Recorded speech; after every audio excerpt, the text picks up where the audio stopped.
시청자 여러분 안녕하십니까? 6월 19일 금요일 뉴스타트 1부 시작합니다. 미국과 이란 정상이 종전 양해각서에 서명함에 따라 스위스 알프스 휴양지에서 열릴 예정이던 서명식은 사실상 취소됐습니다. 이에 따라 양국 대표단은 합의 이행을 위한 60일간의 본 협상을 곧바로 개시할 전망입니다. 스위스 비르겐슈토크에서 조수연 특파원의 보도입니다. 알프스 산악지대에 자리한 비르겐슈토크 리조트. 무장경찰이 입구에 배치돼 일반인 접근을 차단하고 차량을 돌려보냅니다. 미국과 이란의 종전 협상을 앞두고 출입을 전면 통제하기 시작한 겁니다. 현장에선 바리케이드 설치 등 보안 강화 작업이 이어졌고 미국 대표단이 사전 점검하는 모습도 포착됐습니다. 벤츠 부통령이 이끄는 미국 대표단과 갈리바프 의회의장이 이끄는 이란 협상팀은 이곳에서 곧바로 대면 협상에 돌입할 전망입니다. 스위스 정부는 미국과 이란이 파키스탄, 카타르 등 중재국들과 함께 예정대로 만나 종전 합의 이행을 위한 협상을 시작한다고 밝혔습니다. G7 정상회의에 참석했던 트럼프 미 대통령이 프랑스 베르사유 만찬장에서 종전 양해각서에 서명한 데 이어 이란의 페제시키안 대통령도 합의문과 서명 사진을 공개했습니다. 그러나 공식 서명식은 생략될 것으로 보입니다. 이란 외무부는 양측 정상이 이미 양해각서에 서명한 상황에서 서명 행사를 갖는 건 부적절하다며 불참 입장을 통보했습니다. گزینه بهتر این هست که متن توسط رؤسای جمهور دو کشور و به صورت مجازی در واقع بدون اینکه نیاز باشه به حضور در جای خاصی این کار انجام بشه. 양측이 당초 일정보다 앞당겨 서명을 진행한 것은 호르무즈 해협을 조기에 개방하기 위한 것이라는 관측이 나옵니다. 다만 호르무즈 해협 통제권과 통행료를 둘러싼 불확실성은 여전합니다.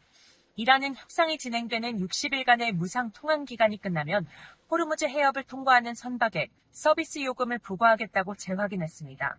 앞서 공개된 양해각서 제5조에는 이란이 60일간만 아무런 비용 없이 상선들이 통과할 수 있도록 한다고 명시돼 이 문구를 근거로 삼을 가능성이 커 보입니다. 이란의 입장은 호르무즈 해협 통행료가 없을 것이라는 트럼프 대통령 발언과 배치돼 향후 협상 과정에서 논란이 예상됩니다. 스위스 비르겐슈토크에서 YTN 조수연입니다. 미국과 이란이 현지 시간 18일 종전 양해각서 이행에 본격 착수했습니다. 제이디 벤스 미국 부통령은 현지 시간 18일 백악관 기자회견에서 이란과의 종전 MOU에 따른 60일 협상 기간이 공식적으로 오늘 시작됐다고 말했습니다. 벤스 부통령은 종전 MOU에 따라 미 해군이 대이란 해상 봉쇄를 해제했다고 밝혔고 미 중부사령부도 대이란 해상 봉쇄를 해제한다면서 합의 준수를 확실히 하기 위해 미 군함들이 일대에 머무를 것이라고 발표했습니다. 벤스 부통령은 이란 대표단과의 협상이 이번 주말 열릴 계획이지만 바뀔 수도 있다고 말해 후속 협상 개시가 늦춰질 가능성을 시사했습니다. 이란 최고 지도자 아야톨라 셰헤드 모즈타바 하메네이는 미국과의 종전 양해각서를 조건부로 승인했으며 앞으로 협상 과정에서 미국의 무리한 요구를 절대 수용하지 않겠다는 입장을 밝혔습니다. 하메네이는 현지 시간 18일 국영 매체 등을 통해 발표한 대국민 서면 메시지에서 이번 양해각서 체결에 대해 원칙적으로는 종전안에 대해서 다른 의견을 가지고 있었지만 페제시키안 대통령의 강력한 의지와 책임을 전제로 허가했다고 전했습니다. 하메네이는 대통령이 자신과 위원들을 대신해 이란 국민과 저항전선의 권리를 지켜내겠다고 약속했고 이에 대한 책임을 명시적으로 받아들였기에 승인한 것이라고 강조했습니다. 미국과 이란이 종전 양해각서에 합의한 이후 이란 최고 지도자인 하메네이의 공식 입장이 나온 건 이번이 처음입니다. 이번 종전 합의 세부 조항을 들여다보면 사실상 미국이 대가를 먼저 내어주는 이른바 선지급 구조가 뚜렷합니다. 이란은 원래 열려있던 해협을 다시 개방한다는 조건 하나만으로 핵심 경제 제재 해제는 물론 막대한 자금 지원까지 약속받았습니다. 과거의 이란 핵 합의보다도 크게 후퇴했다는 지적입니다. 김잔디 기자의 보도입니다. 공개된 종전 양해각서 13조는 사실상 이란에 대한 미국의 선지급을 규정하고 있습니다. 이란이 호르무즈 해협 통항을 복원하면 미국은 조건 없이 즉각 해상 봉쇄를 풀고 원유 수출 제재를 유예하기로 했습니다. 묶여있던 종결 자산도 완전히 사용할 수 있도록 허용했습니다. 전쟁 이전 원래 열려있던 해협을 다시 개방하는 대가로 이란은 즉각적인 에너지 수출 자유를 얻고 경제난을 극복할 토대를 마련한 겁니다. 이러한 조건들은 과거 오바마 행정부 시절 체결된 이란 핵 합의보다 오히려 후퇴했다는 지적을 받습니다. 과거 핵 합의에서는 해제된 동결 자산의 수혜처를 인도주의 사업 등으로 엄격히 제한했습니다. 하지만 이번 합의문 11조는 이란 중앙은행이 최종 수혜자를 직접 지정하도록 허용해 자금 사용의 자율성을 대폭 넓혀줬습니다. 반면 트럼프 대통령이 전쟁 명분으로 내세운 비핵화 조항은 이란이 핵무기를 개발하지 않는다는 원론적인 입장을 재확인하는 수준에 그쳤습니다. I'd like to have a diplomatic solution to Iran's nuclear ambitions. My skepticism is Iran itself. What would a good deal look like? No enrichment. And we'll see if we can get there. 여기에 미국은 3천억 달러 규모의 이란 재건 기금 조성까지 합의 조건으로 명시했습니다. 안보 측면의 양보도 논란입니다. 레바논을 포함한 모든 전선에서 군사작전 종료를 선언하면서 헤즈볼라를 타격하려던 동맹국 이스라엘의 작전에도 제동이 걸렸습니다.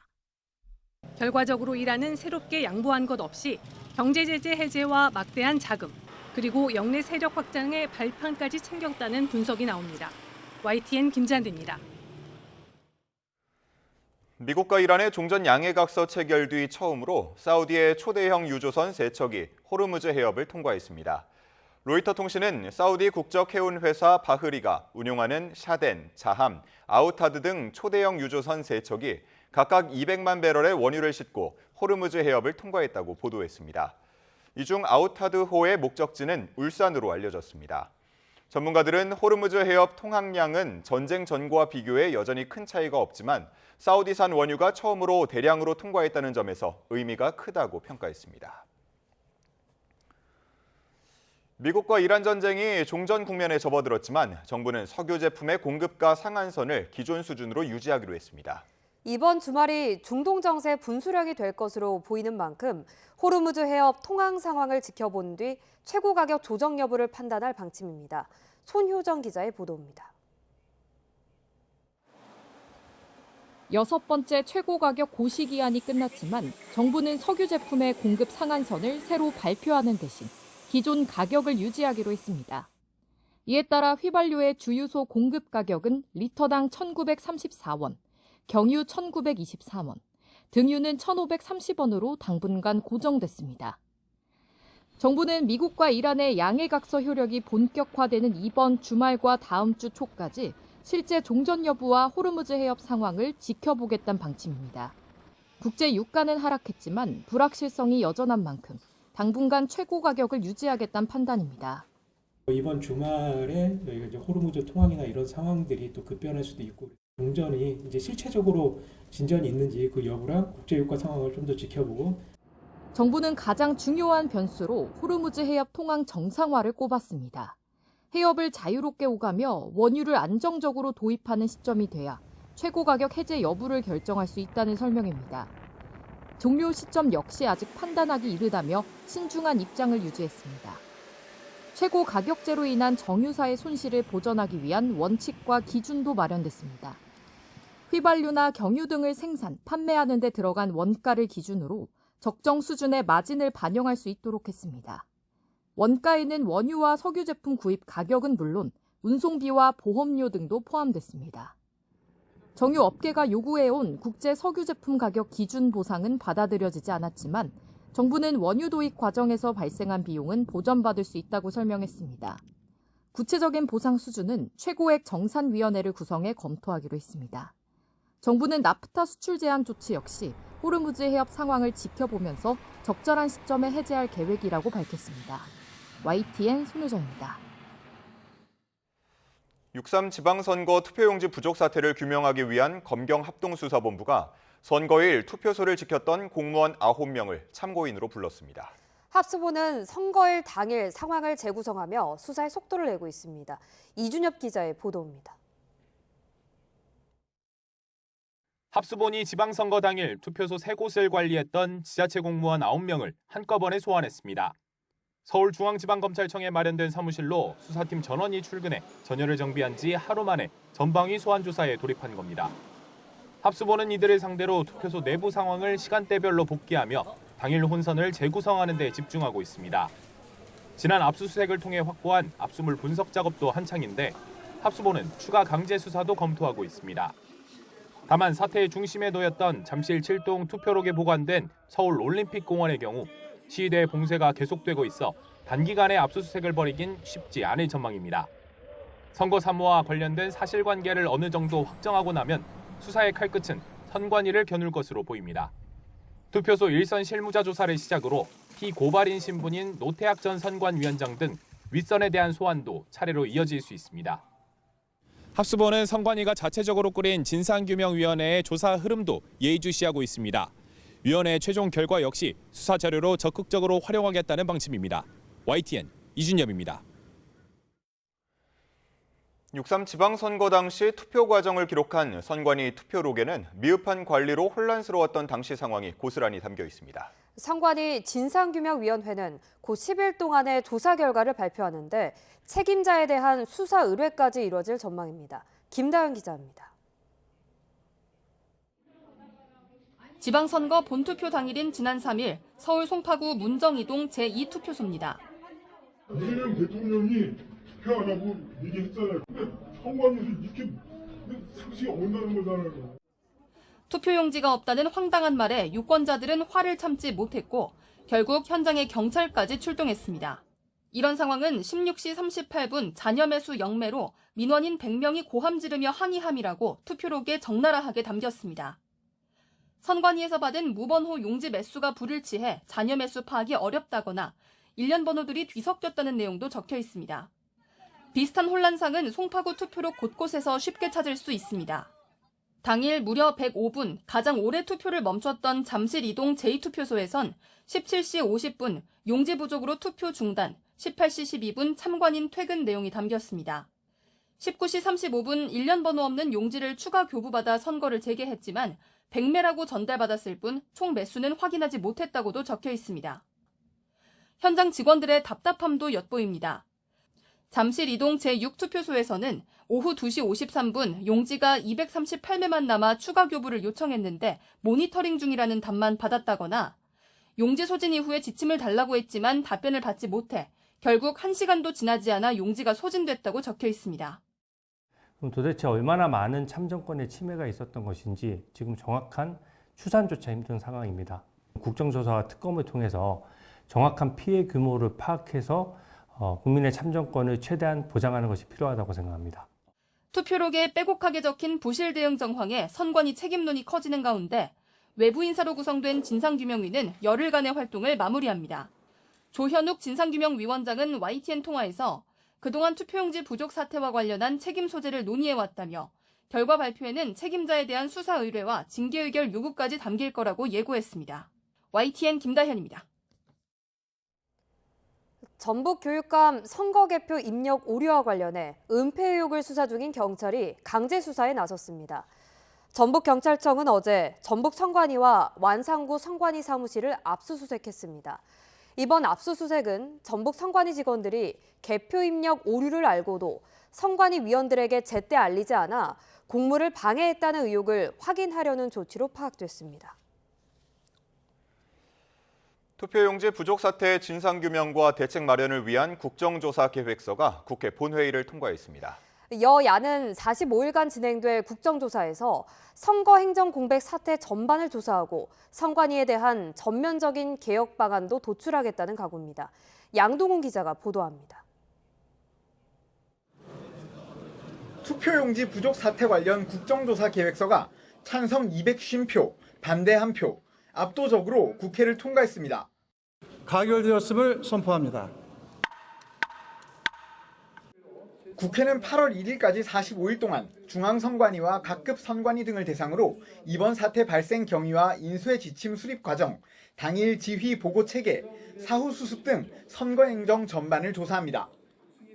여야는 모두 선관위의 총체적 무능을 조사하겠다는데 이견이 없다면서 명명백백 책임 소재를 철저히 밝히기로 했습니다. 여야가 없고 진보 보수가 없다고 생각합니다. 정쟁이 끼어들 틈이 없는 그런 국정조사인 것 같습니다.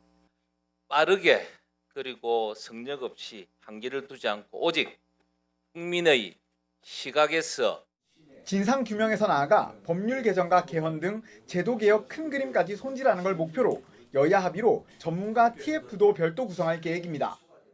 선관위에 방만한 조직과 예산 운영 등 구조적인 문제를 낱낱이 파헤쳐서 무너진 국민의 신뢰를 회복하고 참정권 보호 방안을 마련해야만 합니다.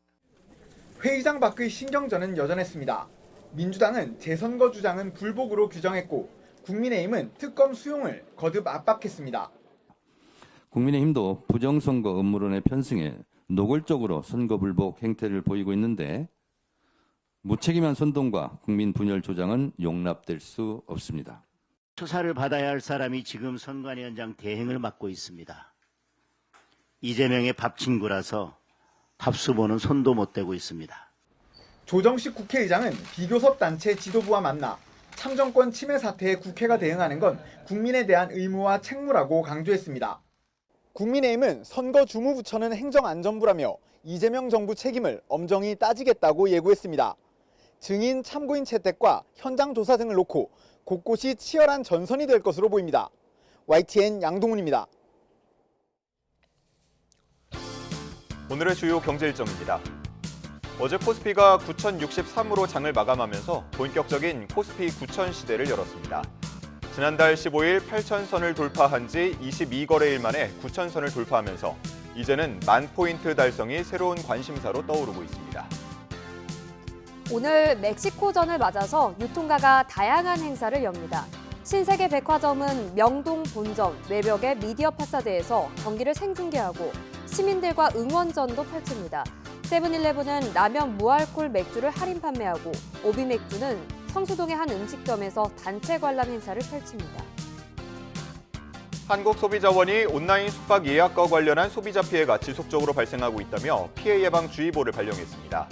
소비자 피해의 대다수가 온라인 플랫폼에서 발생하고 있는데 특히 환불 불가 상품을 둘러싼 분쟁이 매년 반복되고 있는 것으로 나타났습니다. 자세한 정보는 정오에 공개됩니다. 국립해양조사원은 오늘 부산 항만공사 연암유람선 부두에서 제6회 해양조사의 날 기념식을 열고 친환경 해양조사선 온바다호 취향식을 개최합니다. 온바다호는 전기와 디젤이 함께하는 하이브리드 조사선으로 지난 30년간 해양조사 임무를 수행해온 해양 2000호를 대체하게 됩니다. 코스피 9,000피를 견인한 SK하이닉스와 삼성전자 역시 나란히 사상 최고가를 기록했습니다. 하지만 코스피에서 오른 종목보다 내린 종목이 7배 넘게 많았고 코스닥은 장중 천이 무너져 쏠림 우려가 여전한 상황입니다. 윤태인 기자의 보도입니다. 0.23% 오른 8,884로 상승 출발한 코스피는 상승세를 이어가며 8,900선을 오르내렸습니다. 오후 들어 상승폭을 키운 코스피는 사상 처음으로 9,000선을 돌파하며 지난달 15일 장중 8,000을 넘어선 지 한 달여 만에 신기록을 세웠습니다. 앞서 새벽에 있었던 미국 연방공개시장위원회 FOMC 회의 결과가 예상보다 매파적으로 흘러갔지만 코스피는 이에 아랑곳하지 않고 2.25% 오른 9,063의 거래를 마쳤습니다.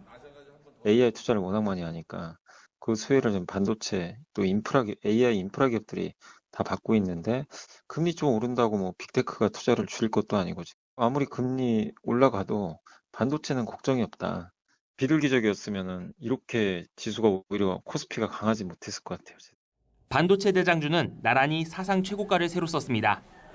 삼성전자는 하락 출발 후 상승 전환에 4.62% 오른 36만 2,500원을 기록했고 SK하이닉스는 차세대 인공지능 메모리인 HBM4E 샘플 공급 소식에 6.51% 오른 268만 5천 원의 거래를 마쳤습니다. 하지만 코스피의 온기는 시장 전반으로는 번지지 못했습니다.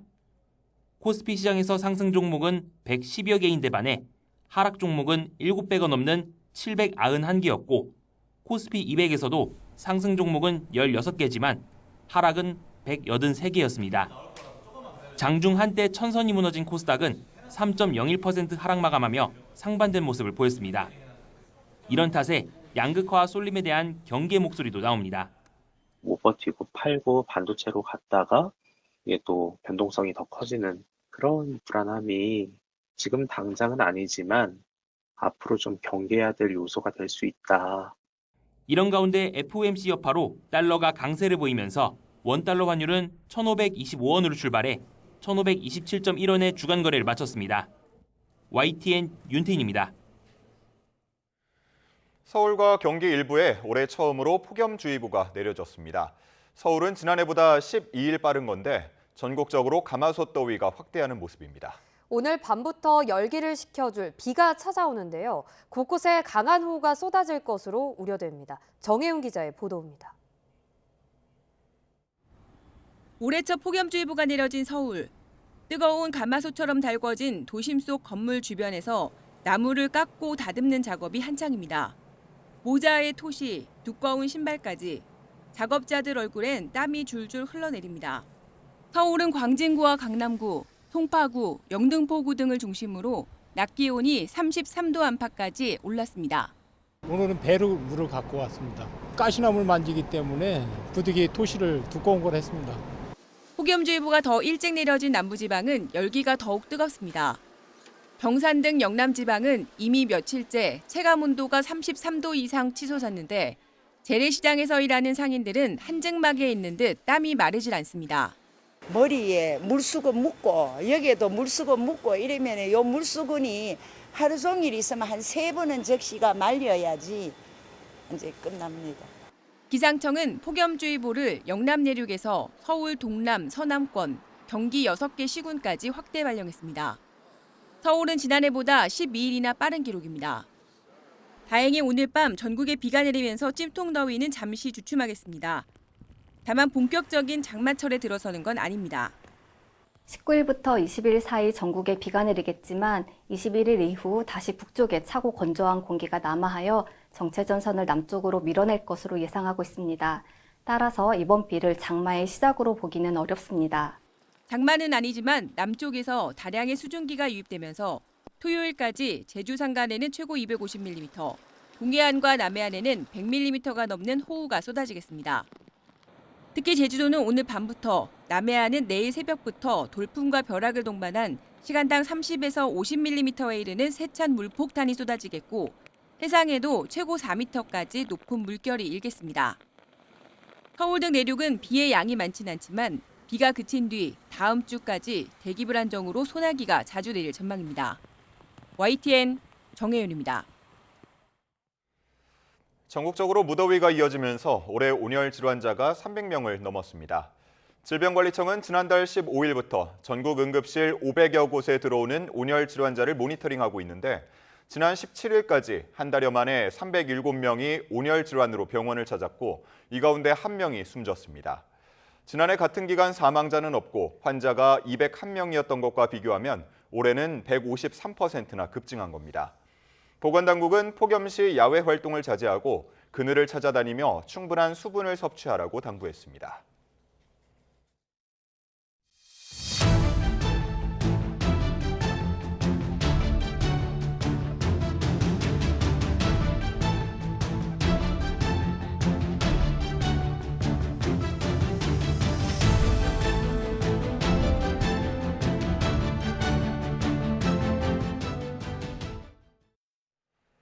이재명 대통령이 오늘 기자회견을 열어 유럽 순방과 G7 정상회의 참석 성과를 직접 설명합니다.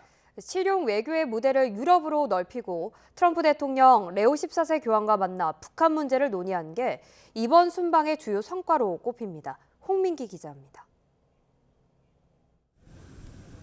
취임 후 처음으로 유럽을 찾은 이재명 대통령은 세계 최대 단일 시장인 유럽연합과 경제협력 확대에 주력했습니다.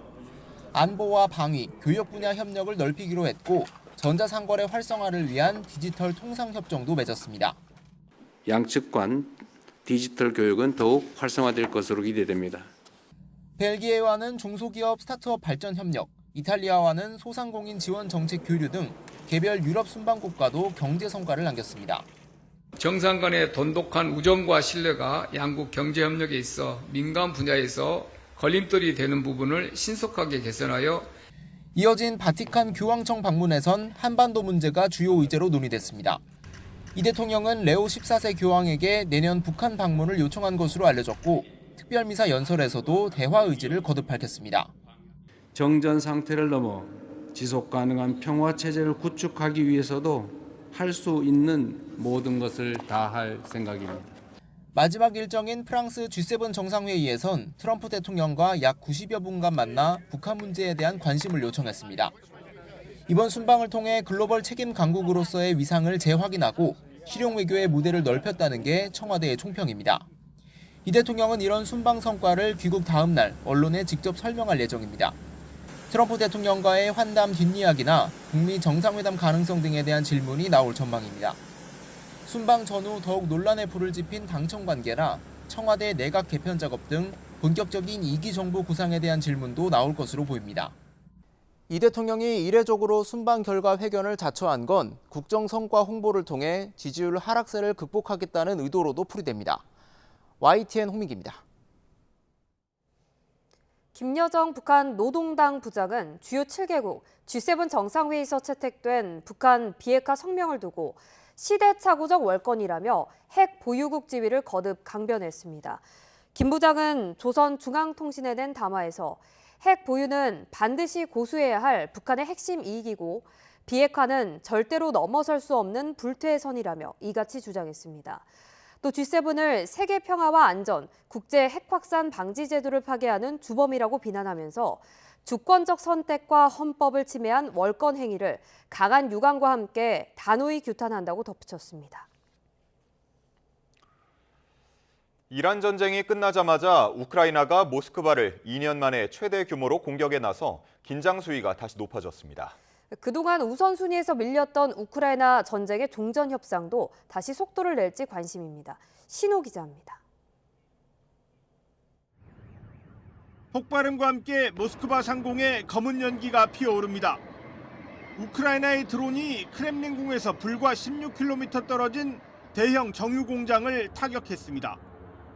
인근 공항 4곳에서 500편 넘는 항공편 운항이 중단됐습니다.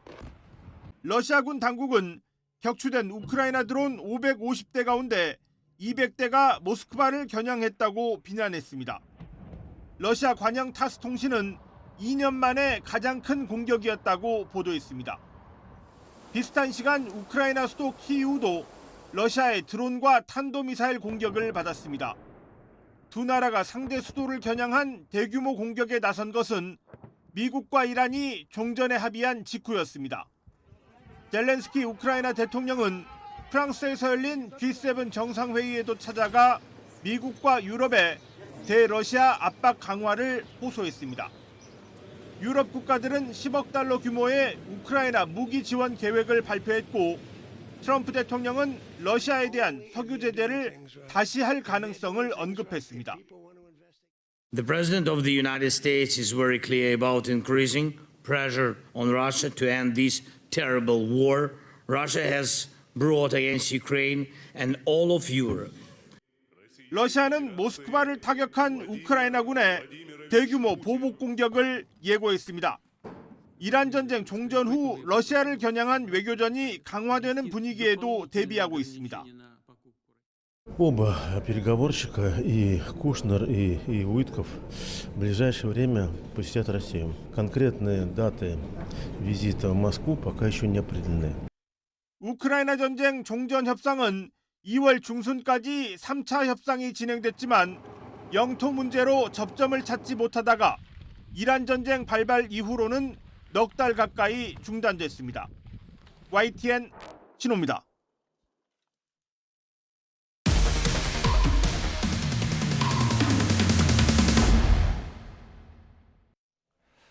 지난해 말 충남 보령의 공공병원에서 간호조무사가 70대 노인을 학대하는 모습이 CCTV에 촬영됐습니다.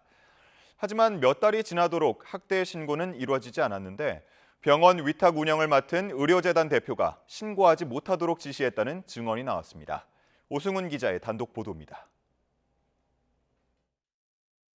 남색 옷을 입은 간호조무사가 병상에 누워있는 노인의 얼굴을 여러 차례 주먹으로 때립니다.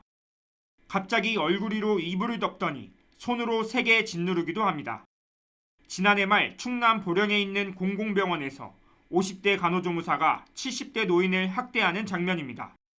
병원 측은 CCTV를 통해 학대 사실을 인지했지만 수개월이 지나도록 해당 내용을 외부로 알리지 않았습니다. 보령시로부터 민간 위탁을 받아 병원을 운영하고 있는 의료재단 대표가 범행 사실을 은폐하려 했다는 의혹이 제기됐습니다. 노인복지법상 학대를 인지하면 즉시 신고해야 하지만 대표가 직원들의 입단속을 시키려 했다는 내부 고발이 나왔습니다. 영상을 누가 봤느냐, 누가 아느냐라고 해서 그 다운받은 USB를 회수를 가져와라, 회수를 했고요. 그럼 직원들한테 입 조심하고 직원들한테 말 조심을 강조를 시켜라. 곧바로 신고하지 않으면 직원들까지 처벌받을 수 있다고 대표를 설득해봤지만 바뀌지 않았다는 게 제보자의 주장입니다. 이에 대해 병원 측은 보호자가 신고를 원하지 않는다는 의사를 반복적으로 표명해 신고가 지연된 것이라며 해당 직원에 대해 즉각적인 업무 배제와 면담, 퇴사 처리 등 신속한 조치를 했다고 해명했습니다. 실제로 피해자 가족 중 일부는 올해 4월 사건을 확대하지 않겠다는 취지로 뒤늦게 사실 확인서를 작성해 준 것으로 확인됐습니다.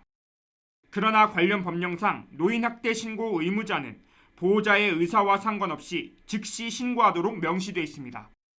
관리 책임이 있는 보령시는 병원 측의 신고 의무 위반에 대해 과태료 처분을 내릴 예정이라고 밝혔고 노인보호기관은 추가 범행이 더 있는지 살펴보고 있습니다. 신고 접수가 되어서 CCTV 영상을 취득해서 분석을 하고 있고요.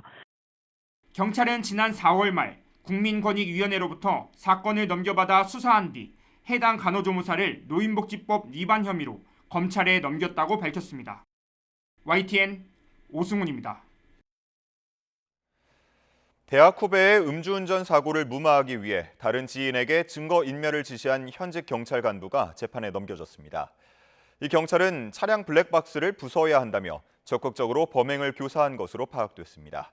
안동준 기자의 보도입니다. 골목에 멈춰있던 검은색 SUV 한 대가 8차선 도로로 진입합니다. 차선을 넘어 중앙분리대까지 가로지르더니 반대편 차선 안전펜스를 들이받고서야 멈춰섭니다.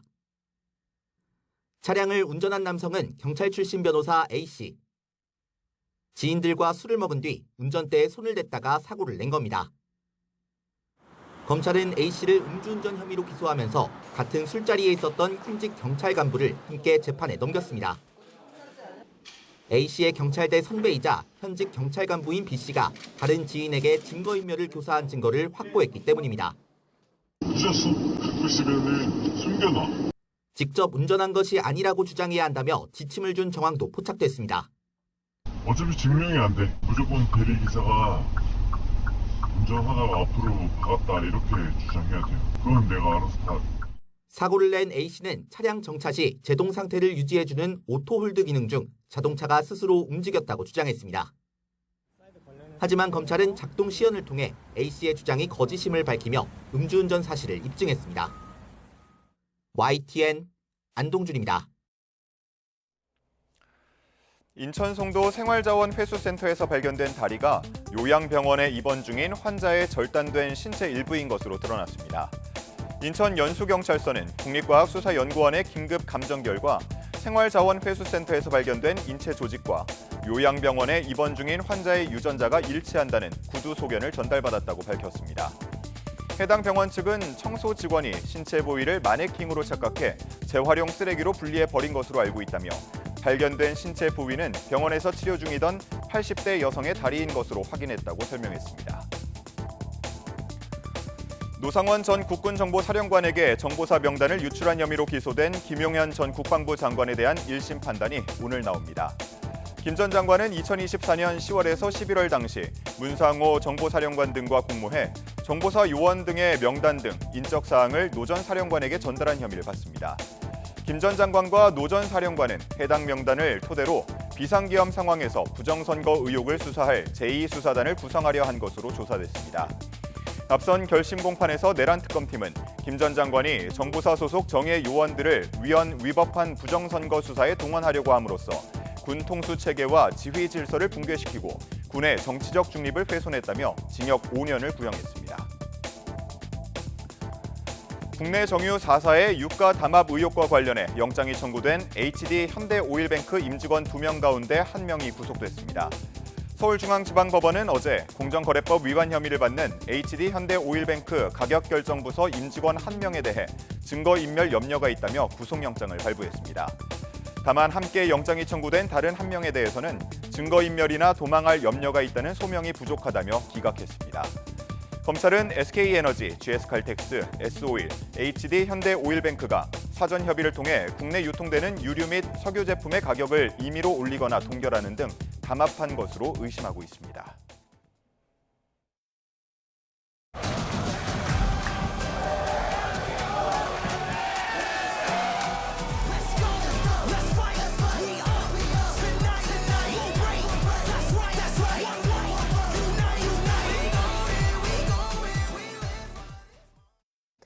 우리나라와 경기를 앞둔 멕시코의 아기레 감독은 자신의 제자 이강인을 가장 경계해야 할 선수로 꼽았는데요. 우리 팀의 전력을 선수부터 전술까지 세밀하게 분석해서 얘기하는 치밀함을 보였습니다. 이경재 기자의 보도입니다. 우리와 경기를 앞둔 멕시코도 마지막 점검을 마쳤습니다. 나란히 첫 경기를 승리해 사실상의 조 1위 결정전. 홈에서 치르는 부담도 있지만 멕시코 대표팀만 3번째. 스페인의 명문 클럽을 두루 거친 베테랑 아기레 감독은 여유가 넘쳤습니다. Yo tengo 67 años, 50 en el cochino fútbol, o en el bendito fútbol, mejor dicho, y todavía siento algo antes de cada partido. Lo siento, es un nerviosismo. 가장 경계해야 할 선수로 마요르카에서 제자로 만난 이강인을 꼽았습니다. 전체 필드를 자신 앞에 그려놓고 편하게 공을 갖고 노는 선수라고 평가했습니다. 손흥민과 황인범, 오현규 등 선수들의 이름을 줄줄이 대며 우리 팀의 전술과 경기력에 대한 평가에도 거침이 없었습니다. La velocidad de los coreanos hacia adelante, la hemos entrenado, cómo nulificarla, cómo llegar a esa segunda caída, ese despeje largo, cómo juntar al equipo en 40 metros en ataque y en defensa. 멕시코 대표팀에선 황희찬의 팀 동료이자 A매치 46골을 넣은 간판 골잡이 라울 히메네스 외에 이번 대회 가장 어린 선수인 17살 신성 힐베르트 모라가 주목받고 있습니다. 멕시코의 메시라는 별명답게 다재다능한 미드필더인 모라는 지난 남아공전에서 역대 멕시코 선수 월드컵 최연소 출전 기록을 썼는데 우리와 경기에선 선발 출전이 예상되고 있습니다. No, pues es un orgullo para mí, un sueño que tuve pues de más chico, el poder representar a mi país y ahora que se me está presentando a esta edad. 멕시코는 홈이지만 베이스 캠프인 멕시코 시티에서 960km를 이동했습니다. 두 경기째 과달라라에서 경기를 치르는 우리가 유리한 부분입니다. YTN 이경재입니다.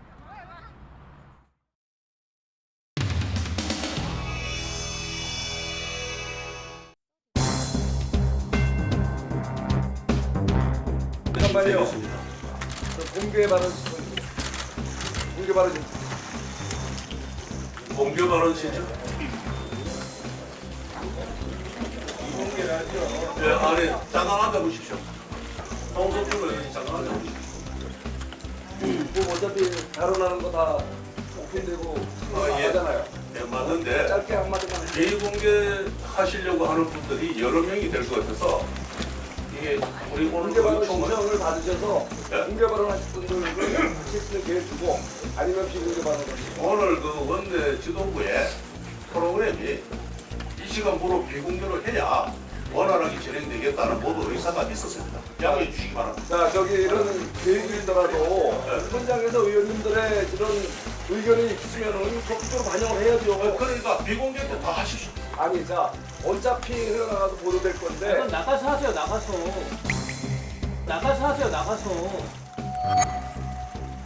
여기서 문제적으로 그러니까 내가 저 순서라지만 이렇게 우리가 공개 발언을 허용하지 않은 적이 없어요. 근데 22대 국회 들어와서 우리 당이 완전히 대외적인 불통에 빠져 있어. 그러다 보니까 우리가 이런 정말 지금의 최악의 우리 당의 모습된 거 아닙니까? 받아주십시오. 지금 진행해야 되니까. 어디서도 그렇게 하시면 네, 지금 진행해야 되니까 개인 발언은 조금 절차를 밟아서 좀 앉아주십시오.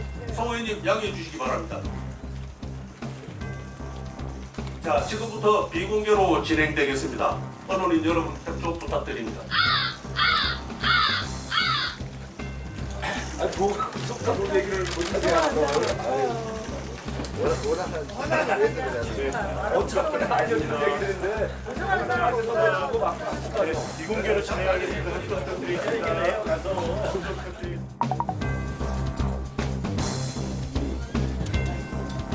이 사퇴를 촉구를 했고 만약에 사퇴를 하지 않는다면 과거 어느 당의 모 대표처럼 찌질이 소리를 면치 못할 것이다 라고 제가 경고를 드렸습니다. 의원님 사퇴하라고 말씀하셨을 때 장병을 뽑고 반응은 좀 어땠습니까? 곤혹스러워 하시는 것 같아요. 근데 저는 정중하게 권유했습니다. 제가 아끼는 후배고 또 사랑하는 동지고 또 우리 당의 대표로서 제가 좋아했고 또 앞으로도 좋아해야 될 동료 정치인 또 현재는 당대표에게 제가 정중하고도 예의를 지켜서 권유를 했습니다.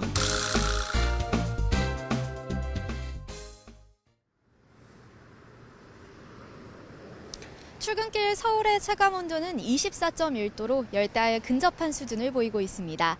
한낮에는 최고 체감온도가 34도까지 크게 지속했는데요. 무더위 속 이곳 여의도 일대에서는 지난주에 이어 오늘도 우리나라 축구대표팀의 조별리그 2차전 거리 응원이 예정되어 있어 많은 인파가 몰릴 것으로 보입니다. 나오실 때는 시원한 옷차림 하시기 바랍니다. 우리나라 시간으로 오전 10시 한국과 멕시코의 경기가 펼쳐집니다. 멕시코 과달라하라는 최근 우기에 접어들면서 기습 폭우가 쏟아지고 있는데요. 현재 예보상으로는 경기 시간 동안 대체로 맑겠고 기온은 20도를 다소 웃돌 것으로 보입니다. 현재 서울 기온은 22.7도, 전주 22도를 나타내고 있습니다. 한낮에는 서울을 비롯한 수도권 일부와 영남 곳곳에 폭염주의보가 이어지는 가운데 서울 33도, 대구 32도까지 오르겠습니다. 더위 속 중부와 경북 중북부에는 오후 한때 소나기가 지나겠습니다. 또 극심한 고온을 꺾어줄 비도 차츰 내리겠는데요. 비구름은 제주도를 시작으로 늦은 오후가 되면 호남 지방까지 올라오겠고 밤 사이에는 전국 곳곳으로 확대하겠습니다. 내일까지 제주 산간에 최고 250, 남해안과 동해안에 100 이상, 서울 등 내륙에도 최고 80mm의 많은 비가 강하게 쏟아질 전망입니다. 오늘 거리 응원하실 때는 무더위에 대비해 수분 섭취 잘 해주시고요. 폭염 뒤 폭우가 예고되어 있어 대비도 잘 해주셔야겠습니다. 지금까지 YTN 원희다입니다. 이상으로 뉴스타트 1부 마칩니다. 잠시 후 2부가 이어집니다. 함께해 주신 여러분 고맙습니다.